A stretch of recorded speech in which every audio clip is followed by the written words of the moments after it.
Mesdames et messieurs, bonsoir et bienvenue à cette émission d'Info 9. Les fêtes du 100e anniversaire de Poulerie sont maintenant chose du passé. On en a parlé plusieurs fois ici à l'émission, mais c'est déjà chose du passé. Le temps passe vite, c'est vrai. Alors, pour nous faire, disons, un bref résumé de ces dernières fêtes, qui de mieux placé que son président, M. Gabriel Rancourt. M. Rancourt, bonsoir. Bonsoir.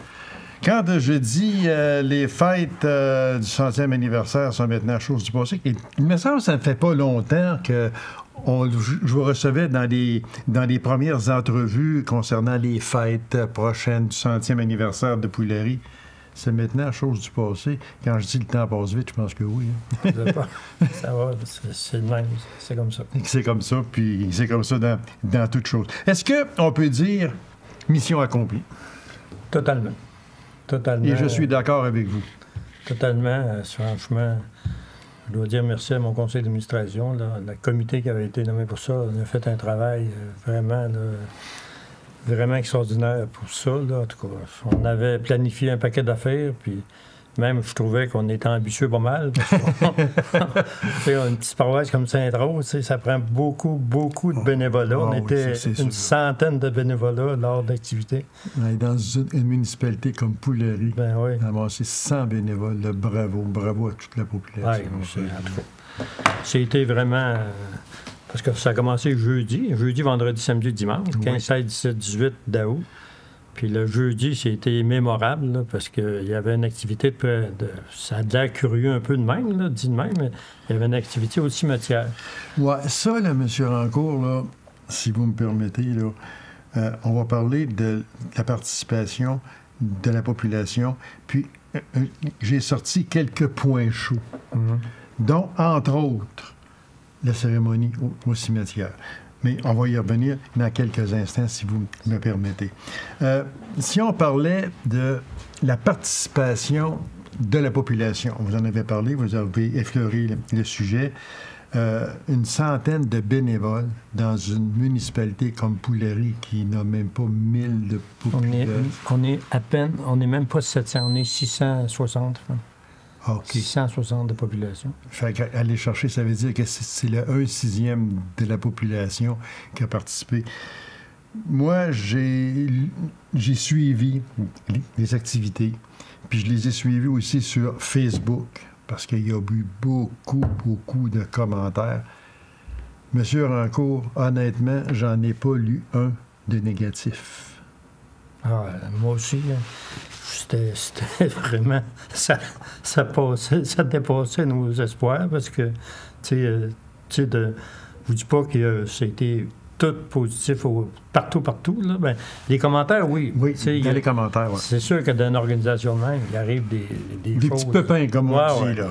C'est normal. Ben oui. C'est normal. Je me souviens, entre autres, à un moment donné, on avait un camion de bière puis de toutes sortes de boissons, là. Puis à un moment donné, on avait engagé des agents de sécurité, là, puis ils viennent nous voir en catastrophe. Il dit, le camion, il n'y avait plus de camion, puis il est en train de caler. Il cale, là. Il dit, là, vous faites de quoi? Les pattes en avant, c'était rentré un pied dans la terre, puis là, ça calait. Monsieur, il a fallu se dépêcher, puis c'était lourd, ça, cette patente-là. Ça n'a pas de sens, ça. Mais c'est une petite anecdote de même. Il a fallu d'y voir, puis des anecdotes. Il est arrivé, là, tout le long, une activité de 4 jours. Mais... en général, la population, là, si on parle de celle de Poulerie, parce que ça concernait surtout celle de Poulerie et des environs également, mais votre participation au point de vue de Poulerie, vous avez été satisfait? Ah oui, tout à fait. On n'a eu que des bons commentaires. Les commentaires qu'on a eus, autant sur Facebook, on n'a eu que des bons commentaires. On était vraiment contents du résultat. Parce que je vous ai reçu plusieurs fois ici pour les fêtes du 100e anniversaire. Puis, à toutes les fois, vous me disiez à peu près pareil, on va être prêt. Ah oui. Mais il y a des choses qui ne sont pas réglées, mais on va s'asseoir, on va les régler. Mais quand la fin de semaine va arriver, au mois d'août, on va être prêt. Et vous étiez prêt. Oui, mais ça faisait plus de 2 ans qu'on avait des réunions. Fait que, puis on avait une bonne équipe, là. Moi, avec mon vice-président, Richard Lemoine, puis on avait... Les autres, c'était des dames, là, c'était toutes des jeunes femmes, là. Mais ils étaient capables, les filles, franchement. Là, ils nous ont brossé.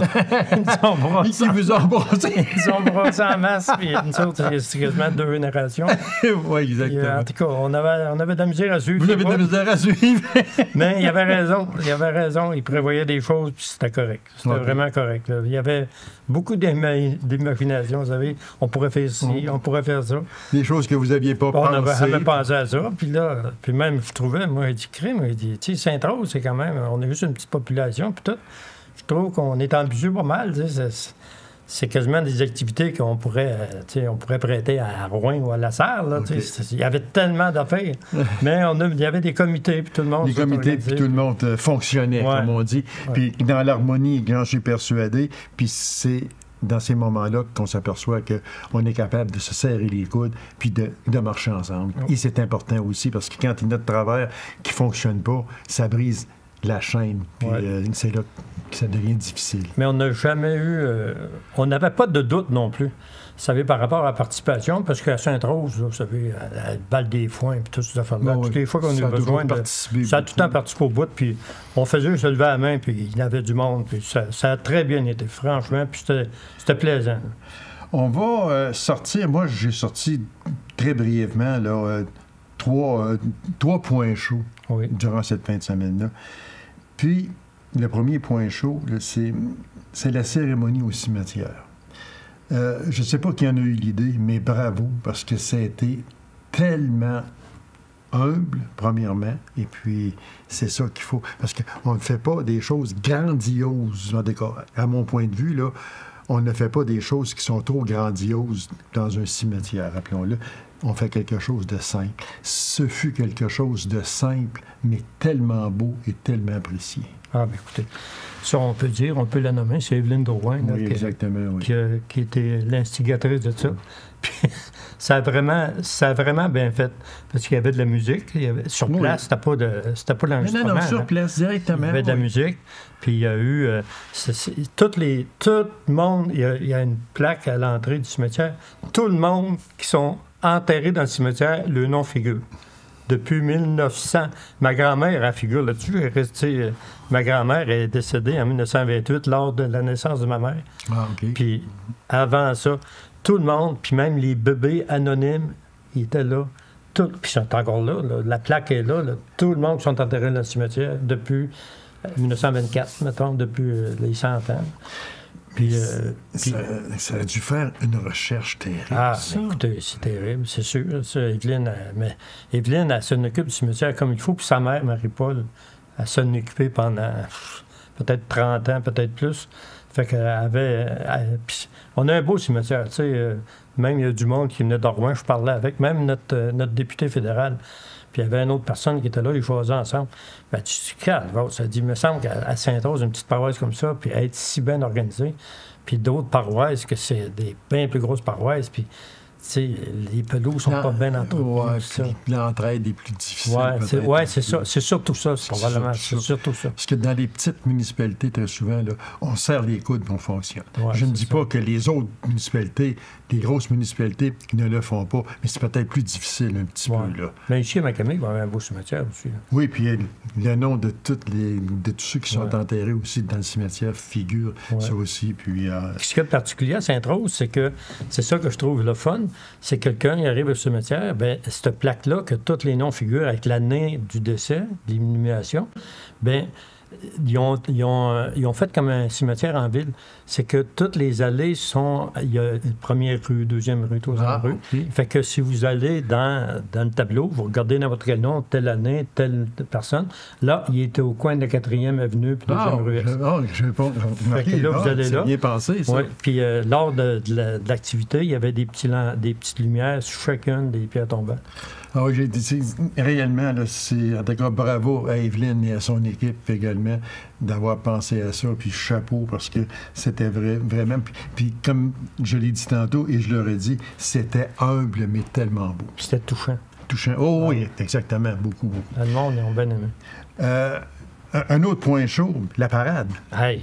Il y avait donc bien des choses allégoriques, c'était terrible. Non, mais c'est vrai. Ben oui, puis même, le clou, quasiment, c'était les Majorettes. Oui, bien aussi. Il y avait un corps de même parce que ça n'existe plus, ça, aujourd'hui. Ça fait une vingtaine d'années qu'il n'y a plus de corps de marette à Sainte-Rose. Puis Oui. ça, c'est l'idée, il faut le dire, c'est l'idée de Nicole Jalbert. Elle était sur notre comité, puis elle tenait à avoir un corps de marette. Mais nous autres, justement, là, moi puis mon vice-président, là, les vieux, là, on avait un gros doute. On a dit, hey, c'est de l'ouvrage, c'est un corps de marette, là, parce que là, faire les costumes, les équipements, les pratiques, faut qu'il savoure de la musique, faut qu'il s'aille au pas. Et ça n'a pas de bon sens, c'est de l'ouvrage, Nicole a dit, laissez-moi ça. Hey, c'était le clou de la parade, un corps de marette de Sainte-Rose. Hey, ils ont tout fait les costumes, ils ont tout fait ça. On avait une quarantaine, 45 ou 46 participants. Là, pas les mahorettes, mais je veux dire des forts allégoriques qui passaient. Là. Il y en avait une quarantaine, puis je me souviens, c'était une anecdote, ça et tout. Le ministère des Transports nous dit, là, vous pouvez prendre le chemin, mais 20 minutes. Il dit 20 minutes, une quarantaine, puis c'était long, le trajet, ça fait quasiment 1 kilomètre. Il dit, tabarnouche, j'ai dit, pour moi, 20 minutes. Là, les filles étaient inquiètes. Il dit, on n'aura pas le temps. Il dit, 20 minutes, c'est parfait. Ben là, les filles, mais là, ça va peut-être bien prendre une demi-heure, peut-être bien plus. Ben oui, mais si vous voulez, c'est qu'ils vont faire. Ils ne tasseront pas.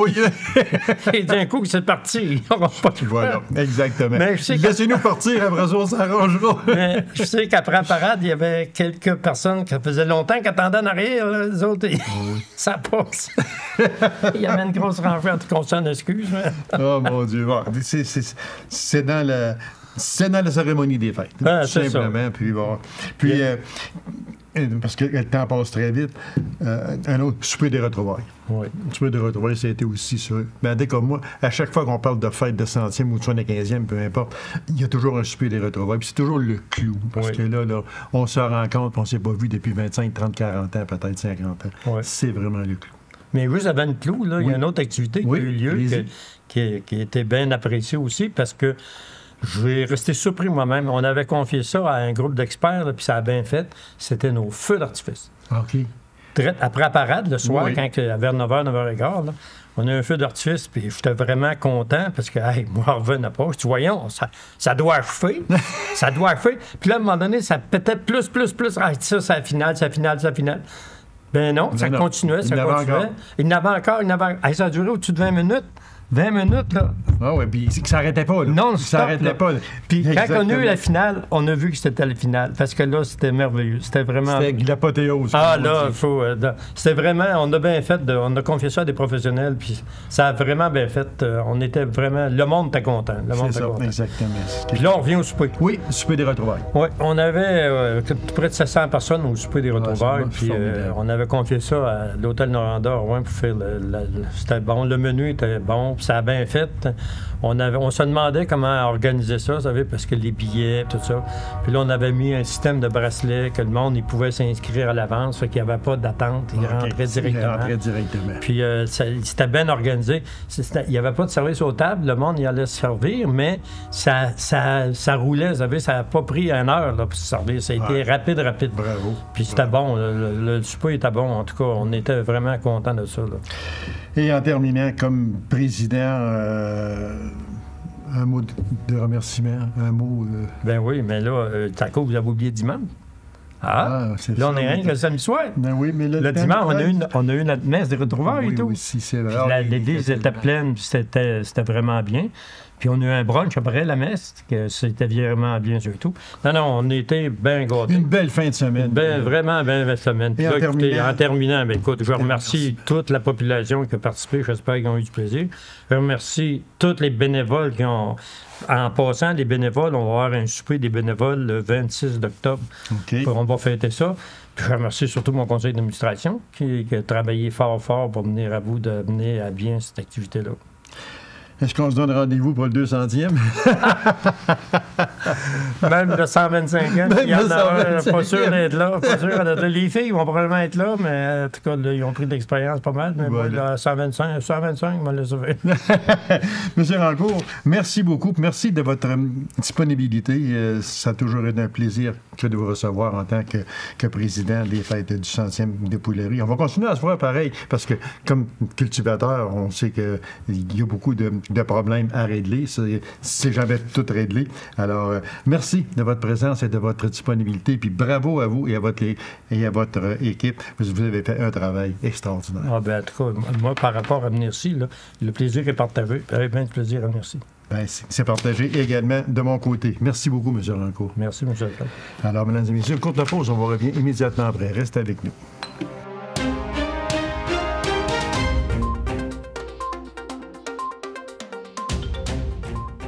Une autre saison estivale se termine. Comment s'est comporté le tourisme chez nous, en Abitibi-Témiscamingue? Alors, j'en discute avec le président de cette association de tourisme Abitibi-Témiscamingue, M. Émilien Larochelle. M. Larochelle, bonsoir. Bonsoir. Toujours un plaisir de vous recevoir, M. Larochelle. Puis, je le dirai jamais assez, puis je suis certain que vous êtes bien d'accord avec moi.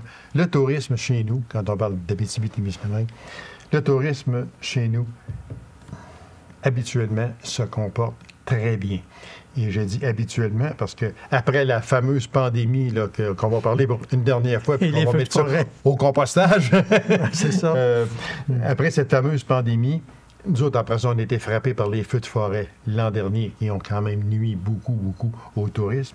Cette année, on a eu la paix.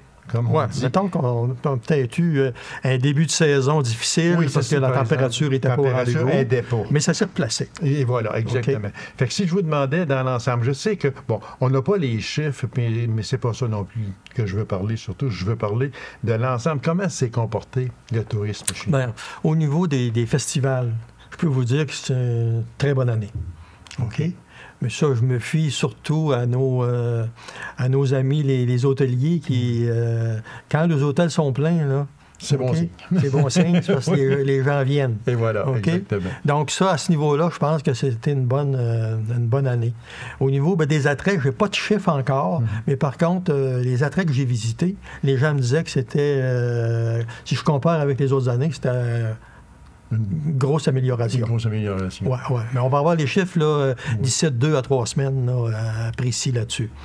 Oui, c'est ça. Je voulais juste faire, moi, là, sur l'ensemble, comme vous avez parlé des festivals où c'était presque à guichet fermé un peu partout. Oui, c'est ça. Et puis on a eu aussi des fêtes comme Pouillery qui fêtait son 100e anniversaire, qui a été un succès énorme. J'en félicite les gens qui s'en sont occupés beaucoup. Mais dans l'ensemble, c'est ça que je voulais savoir, comment s'était comporté le tourisme. Parce que là, le tourisme chez nous, c'est quand même très important. Puis, on a de beaux attraits touristiques. Oui, il faut les vanter parce que c'est vrai. Puis, quand je vous recevais le printemps passé, on parlait de Opémican. Combien de personnes savent que Opémican existe? Pas beaucoup. Puis il faut dire encore qu'au Pémican, il n'est pas ouvert toute la saison comme Aiguebelle. Comme Aiguebelle, exactement. OK? Donc, ils sont ouverts seulement durant la période d'été. Mais ils ont quand même un avantage, ils sont à proximité de l'Ontario, ce qui fait qu'il y a beaucoup de clientèle ontarienne qui se déplace puis qui vient voir le parc, là, les attraits du parc, qui est vraiment exceptionnel, il faut le dire. C'est ça qu'il y a. Puis moi, j'aimerais qu'on parle d'une chose, M. Larochelle, qu'on a tendance à ne pas faire trop de brouhaha avec. Et on devrait le faire parce qu'il y a un gars qui travaille en Abitibi-Ouest ici d'une manière extraordinaire. Et puis, c'est pour la maison Turgeon. Ah, OK. Marcel Bouchard. Pour la maison Turgeon. Puis, les accès au lac Piton, au lac Courval, qui mène au lac Magamic, etc. Il y a le Grand Héron qui est pas loin. Il y a un attrait touristique là, qui est extraordinaire. Est-ce que je me trompe en disant qu'on n'en parle pas assez souvent? Oui, et maintenant, je ne suis pas en mesure pour avoir visité les lieux, oui, là, plusieurs années. Parce que là, ça a changé beaucoup. Là, c'est rendu tellement beau. Là. Donc, c'est accessible? Ah oui, c'est vraiment très beau. À l'époque, c'était pas accessible. Ah oui, c'est tout accessible. Terrain de camping est là, puis tout et tout. Mais c'était intéressant à visiter quand même. Puis j'ai eu quelques parties là, avec mon groupe. Là. On se réunissait là une fois par année. Là. Donc, on est allé là plusieurs années. Puis c'était vraiment sensationnel comme paysage. Là, exactement. Parce que les gens, on entend des sons de cloche un peu à gauche, à droite, puis les gens sont là, puis ils nous disent « Ah, hey, mais c'est donc bien beau! » Puis la maison de Turgeon, Marcel, il la connaît par cœur. Là. Je pense qu'il connaît chaque clou qui a été planté. Je pense qu'il connaît également l'histoire de l'Abitibi-Témiscamingue. Ah oui, parce que je le reçois souvent ici. Il va me parler du secteur Amos, autant qu'il va me parler du secteur Lassard, du secteur Villebois. Puis ici, à Macamé, que les gens arrivaient, puis après ça, ils prenaient leur canot, puis ils montaient à Saint-Janvier, etc. Il connaît la région. Il connaît l'histoire. Il connaît l'histoire. Fait que... c'est ça que moi, je regrettais et je lui disais, t'es pas assez connu. Il me semble qu'il n'est pas assez connu. Oui, mais mettons qu'il y a plusieurs efforts qui ont été faits au cours des dernières années pour qu'il soit connu davantage. Mais je pense que les gens qui s'intéressent à son projet, c'est des gens que l'histoire intéresse. Oui, exactement. Puis, qui sont friands aussi d'avoir, pas juste l'histoire, la petite histoire, parce que Marcel peut raconter la petite histoire, OK, de la colonisation. Et ça... on ne voit pas ça dans les livres, là, tu sais, pas beaucoup dans les livres. Exactement. Et c'est ça que moi, je trouve que c'est la partie la plus intéressante, OK? Parce que ça démontre les grands défis que nos... Oui, parce qu'il me disait qu'il y a des gens de l'Abitibi qui viennent l'écouter avec la maison de Turgeon, mais j'en ai beaucoup qui viennent complètement de l'extérieur, puis qui viennent voir, ils viennent entendre l'histoire de l'Abitibi-Ouest, entre autres. Puis, tu sais, puis Marcel, c'est un grand livre ouvert. Oui, il est très, très généreux de son temps. Et voilà, exactement. C'était juste une parenthèse, M. La Rochelle, que je voulais ouvrir parce que je vais recevoir Marcel encore, puis on va élaborer plus parce que là, il y a eu des nouveautés là, qui veulent venir nous parler. Il y a des choses qui s'en viennent aussi pour... c'est un bonhomme qui a toujours des... Il n'arrête pas. Il y a des projets. Il y a des projets, oui. Ouais, je veux dire, un peu comme... c'est un peu la mentalité que nous avons ici en Abitibi et au Témiscamingue, d'avoir des projets. Parce que si on n'avait pas eu de projet, on ne serait plus là. Et voilà. Et c'est en plein ça. Et oui, c'est bien dit, exactement. Un problème qui occasionne des maux de tête, on en a parlé très vaguement tous les deux, on va revenir sur le sujet, si vous me permettez, c'est l'absence de restrictions de non-résidents. Surtout là, pour la chasse. La chasse au gros gibier. Au gros gibier. Ouais, c'est quoi, là, exactement? Bon, c'est pas compliqué. C'est que, le territoire est ouvert aux non-résidents. C'est comment est-ce qu'ils disent en latin, un open bar. Un open bar. OK. Donc, les gens s'en viennent ici... ne dépensent pas beaucoup d'argent parce qu'ils arrivent avec leur lait, leur beurre. Dans le fond, ils font une épicerie parce qu'on n'a pas d'épicerie en Abitibi-Témiscamingue, vous savez. Ben non. Cette valeur. Ben oui, c'est ça. Puis c'est pour ça qu'ils amènent même leur essence. OK? Wow. Donc, ils s'en viennent ici, ils prélèvent la ressource. Puis ils s'en vont. Puis ils s'en retournent. Bonsoir, okay. Merci. C'est ça. Et on est content de vous avoir vu. C'est ça. Mais moi, on ne veut pas empêcher les non-résidents de venir pratiquer leur activité favorite ici en Abitibi-Témiscamingue. On veut juste qu'ils en paient le juste prix. Puis, pour vous donner un exemple, OK, on sait que l'orignal, c'est un animal de froid. OK? Et actuellement, on remarque c'est pas marqué beaucoup encore au Québec, mais si on regarde en Ontario, on regarde au Nouveau-Brunswick, on regarde surtout dans les États américains qui ont été impactés davantage que nous par rapport au réchauffement climatique.